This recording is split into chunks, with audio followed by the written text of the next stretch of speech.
Hello there, the elections are just around the corner and BJP, the incumbent party which also seeks to win more than 300 seats across the country, is sure everywhere else but for one state. Yes, you know it, Kerala. Kerala is probably the only remaining paradise for the left. Khatam.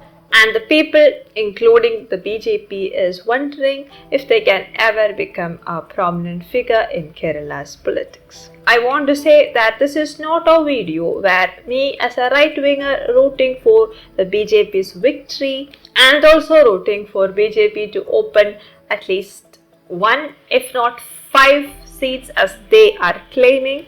Just 5 seats, that's all they are asking, or 1 seat, that's all we are asking. Anyway, that is not what this video is about.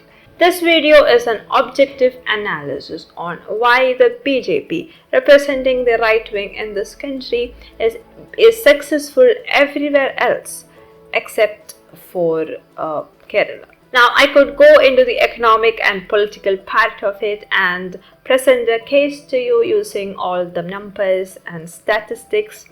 Yes, I can. I studied BA Social Sciences in TIS, so we can analyze everything social science basically. But this channel is about ideologies, culture and philosophy and history and so on, and I don't want to stray away from that.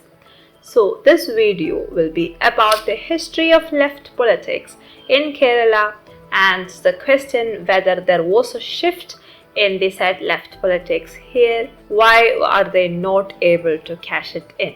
Or can they tap into that not so left wave?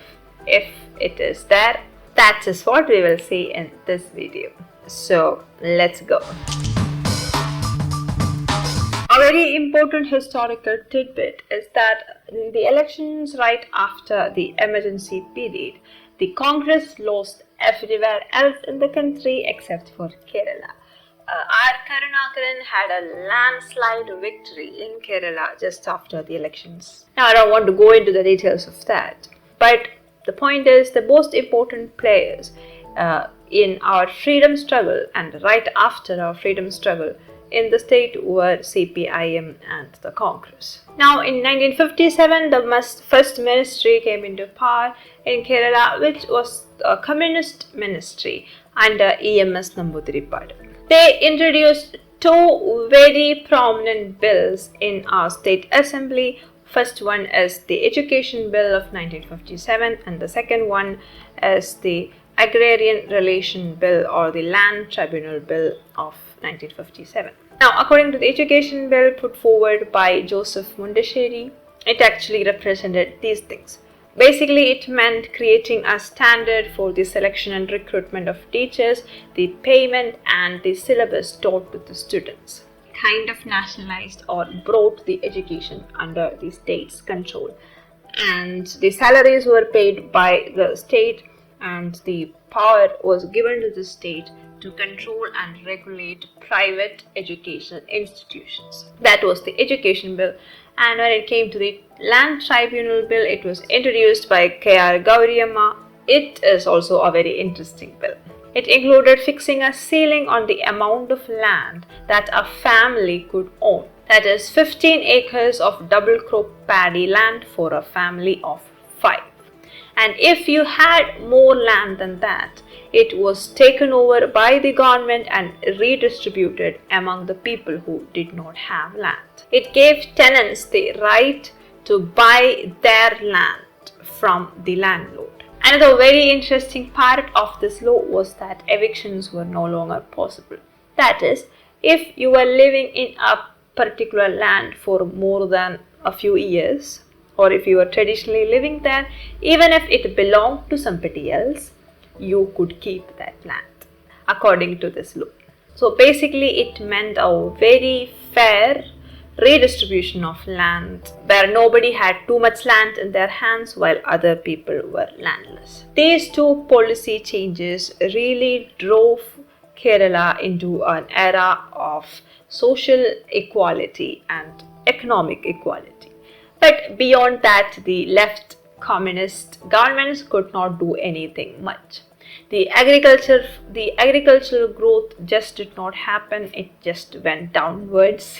And the industrial growth never really took off. Same is the case for the service sector. We were able to create a lot of young, strapping, educated people, men and women alike, but we were not able to provide them any kind of employment opportunities, be it in agriculture, industries or service sector. So most of them relied on emigrating to other countries, especially Gulf countries, and making money there from the education they received here.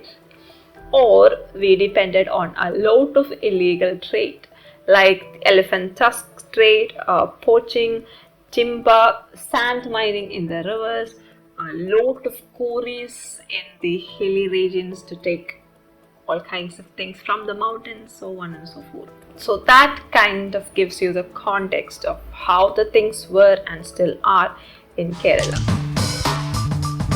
Remembering the days of exam preparation, current affairs.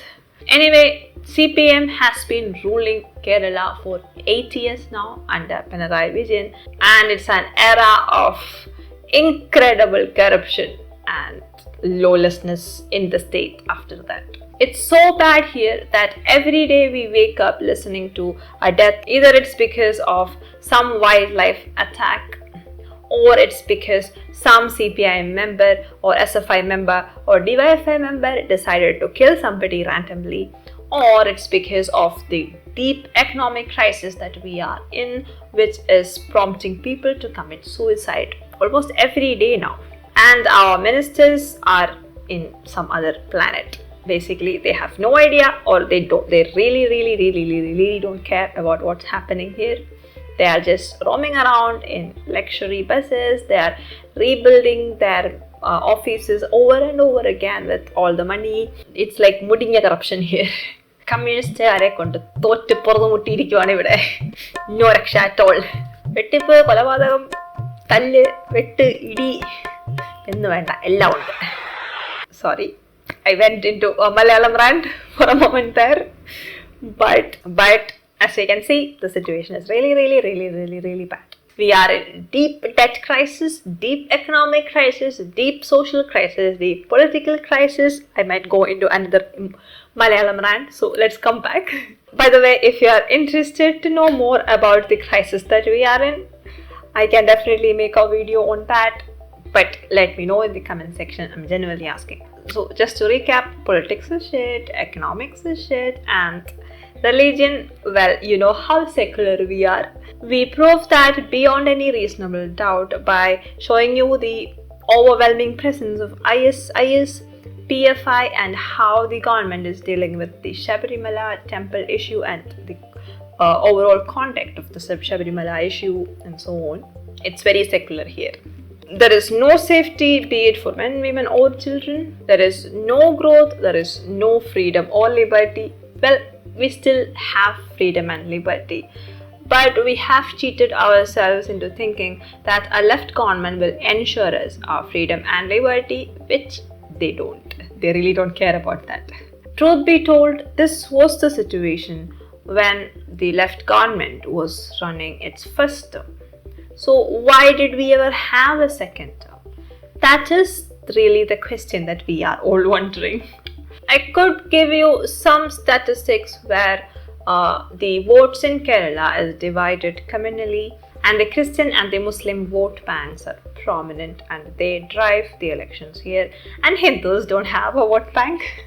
There is also a communist vote bank, which essentially means that the old communist members or the party members or the people who are affiliated with the Communist Party for a very long time, they will only vote for the Arival Chuttika Nakshatram.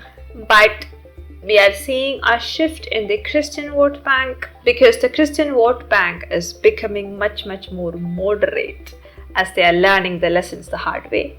And once they used to call the BJP fascist and totalitarian, now they think that BJP is better any day than the left. So that has given BJP a lot of confidence in the state. But if you ask me, none of this really matters. A strong new leadership is what we lack in this state. The youth or the workforce in Kerala, which is still a lion's share of our demographics, they are highly educated and highly successful people. They are also highly intelligent. So, who are they represent? So, what kind of leaders are these highly intelligent, educated, successful people represented by? Who will they vote for? What prospects do our present leaders give us? Will these people be enough? And that's precisely the issue with BJP as well. Its leadership does not understand the economic and political needs. Along with it, they don't represent the cultural ethos of our state. Religion does not work here. Violence or highly charged emotional reactions to events does not work. Stupidity certainly won't work. Will economic promises work? Or will prospects of high economic development and growth work in Kerala? No. We are not concerned about large-scale economic growth or development in the state. I mean, you could ask Malayalis and they might say, yeah, we need development. But if you really ask them, they don't need development as much as they need a comfortable living situation. Ask them. So what Malayalis want is a government that will safeguard their interests, security and their dreams and promote a welfare-oriented state that takes into account the need for infrastructure and comfort of the people, and a government that will really preserve and protect our natural resources, our beautiful nature, environment and the culture that is so intricately interwoven in this natural environment. That is very important for every Malayali. Our living standards are already very high. Our living standards are at par with the living standards in advanced countries. Our levels of education, our levels of equality are all very high already. So we want a government that recognizes that and takes into account our need for a safe, secure and comfortable life. That is what Malayalis want, and I don't know which leader is really giving us that. Kerala is a secular liberal place with a very spiritual, a deeply spiritual nature to it. And it has always led from ancient time a very idle, rustic life. So that is what we are looking for always. So I don't know if BJP understands this or they are promoting this in any way. So that could be a major reason why their tactics, which works everywhere else, fails in our state. That's it for today's video, and like I asked you before, let me know in the comment section what other topics you want me to do on the Kerala's political economic situation. Very eager to hear from you guys. Have an awesome time. Subscribe for more videos. Bye bye. Hi guys, and here is the first book I have written, Life in a Ziploc Bag. Please check it out on Amazon or Flipkart, and it's also available for direct buying from the publisher itself. All these links are given in the description. Grab your copy now. Thank you.